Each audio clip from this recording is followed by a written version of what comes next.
Yo, what's good with y'all, man? Welcome back to the channel. I know it's been a really long time since I last popped up on your YouTube feed, but I'm not even gonna waste y'all time, man. I'm just gonna get into today's video. So today's video is about how you can make fire loops without any crazy VSTs or anything like that. We're gonna be using strictly one-shots, and the reason for that is because number one, it's easy to find free one-shots everywhere, like on YouTube or Reddit, whatever, and they use a lot less resources on your computer. So it's just a very convenient way to make fire melodies without having to shell out a bunch of money for either a new computer or some VSTs. So even though I have like a lot of VSTs and stuff, I still use one shots, like, because they're just sometimes they're just very convenient, and I don't know, sometimes like there's just like they can create a certain sound that you can't get with VSTs. I'm gonna start by picking out a sound. What you want to do once you import a sound from your one-shot kit is you want to go to your sound, and then you want to go to envelope, and you're going to turn the hold up and the attack down, decay down, sus down, and you want to leave the release on a bit, because when you don't have the release on, it kind of sounds robotic, like it doesn't continue, like it just stops immediately. So if you listen here, like, kind of sounds robotic, but if you turn it on like just a little bit, if you listen here, like it sounds less robotic. So yeah, that's the reason why. And you can also mess with the attack, like it can give it a more like smooth sound, but that's not what I'm going for here, because the sound's already smooth as is. Yeah, now I'm just gonna start by making a basic melody.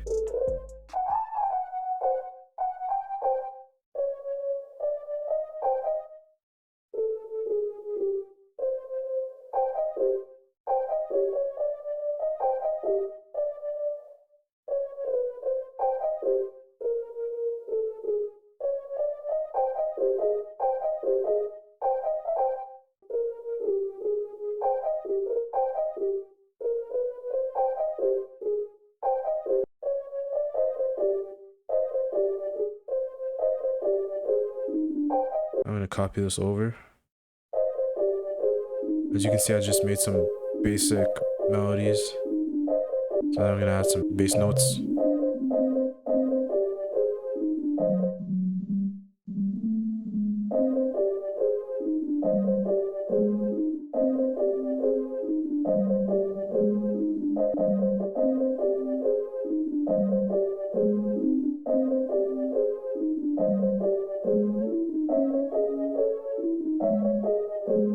Now that I have the basic melody, I'm gonna send it to the mixer and I'm gonna add some sauce to it. So first we're gonna start off with vinyl, which by the way is a free VST, isotope vinyl. So you guys can easily cop that at their website.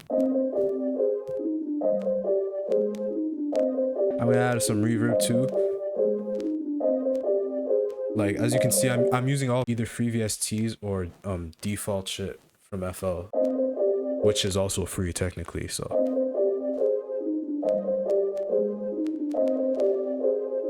I'm gonna turn this down. Just the cut. I'm gonna turn down the overall mix here.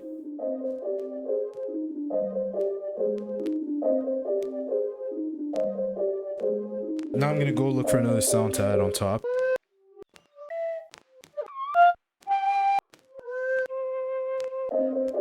I'll try this one.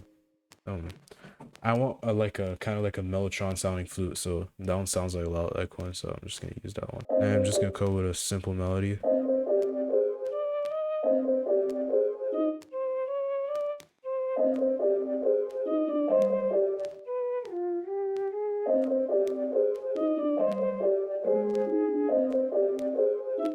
And I'm gonna copy that over. I'm gonna add a little change here.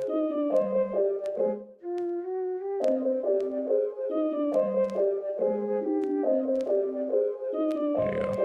So now I'm gonna distort the flute as well.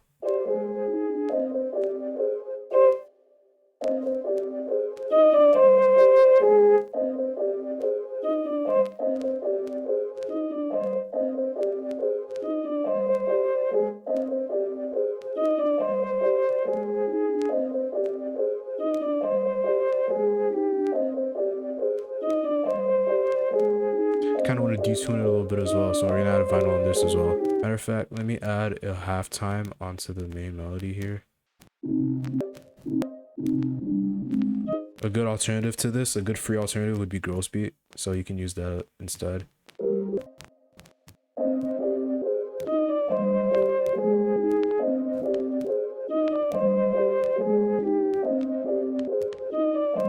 mess with it a little bit, find the setting I like. I like that one a lot. I'm gonna try lowering the bass notes here of the main melody.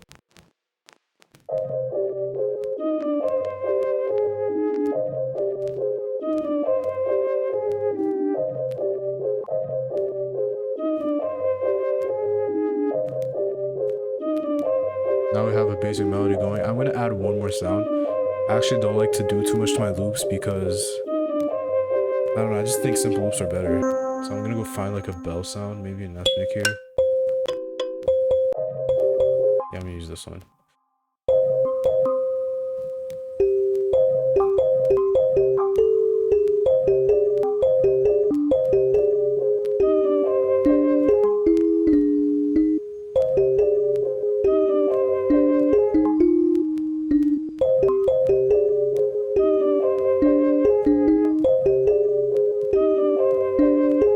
Just like that.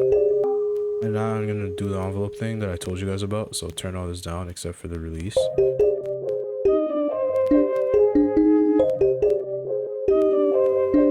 Control L if you wanna make all the notes connect.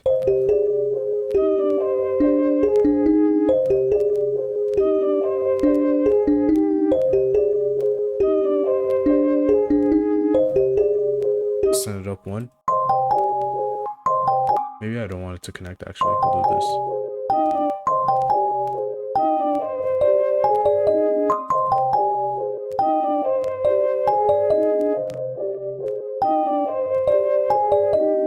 Set it to the mixer. We're gonna add reverb to that one too.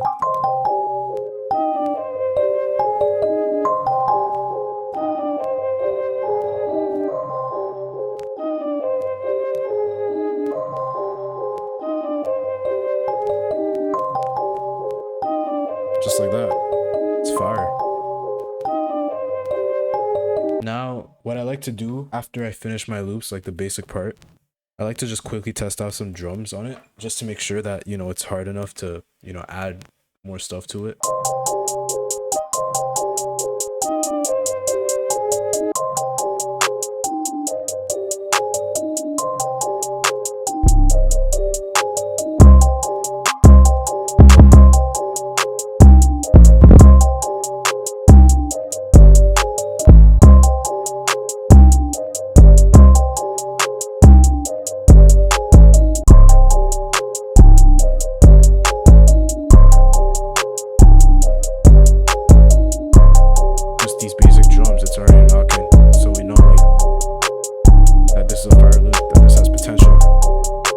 So now that we tested out the drums, I'm just gonna get to arranging the loop. So when you arrange the loops, you want to make sure that you catch the listener's eye right as the loop plays, because I've literally seen producers look through loops, and when they look through them, like they literally listen to the first 3 seconds. That's including me, by the way. I listen to the first 3 seconds. If it doesn't catch my ear, then I'm just gonna skip it, because it has to like you have to be able to feel it off the jump, right? So add the catchiest sounds at the beginning and then add as you go. So for example, right here, I'm just gonna start with the bell and the flute.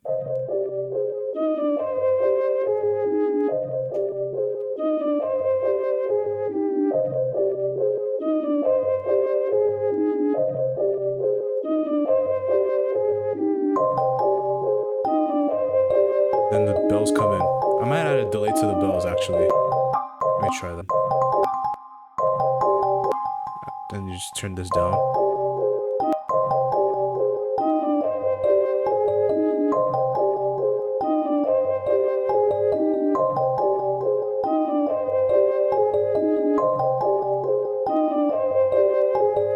And then once you have the main part of the loop done, what you want to do is you want to leave a little bit of space at the end. So I'm gonna bring this over, and then you play each individual sound. So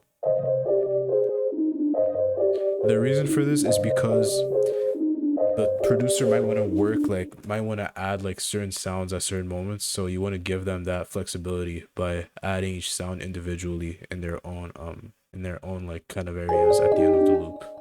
It's just a good practice, and like the producer will appreciate you a lot more.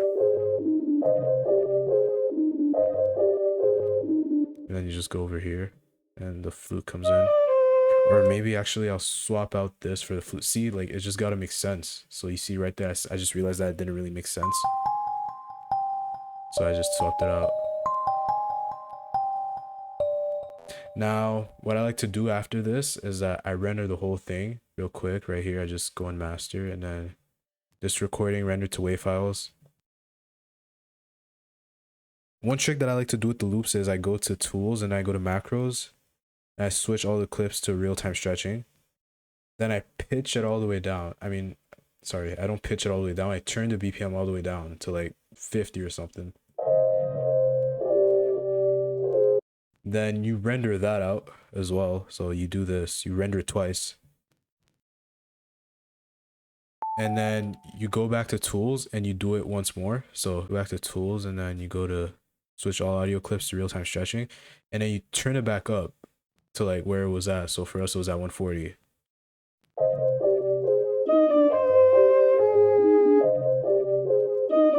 It kind of gives it like a cool like sound.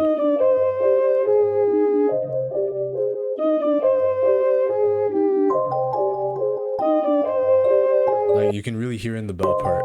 It kind of sounds like all messed up and damaged, which is kind of cool. It's kind of a cool sound compared to the normal one.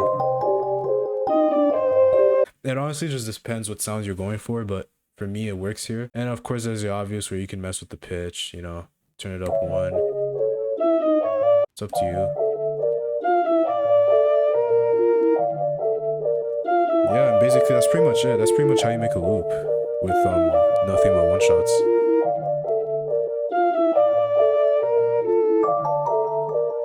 So this just goes to show like you don't need like any of the big VSTs like Omnisphere and Kontakt. Like I'm not denying that they're great because I use them myself. There's no denying that there's a lot of possibilities without them as well. Like you don't necessarily need them to start off as a producer. So, you know, you guys can just go and pick up some free one shots from Reddit or whatever, or YouTube. Yeah, man, if you guys enjoy, be sure to leave a like on this video. I'm finally back, man. I hope to upload more. If you guys enjoyed, please be sure to leave a like on this video. Subscribe if you're new, and I'll catch you guys in the next one.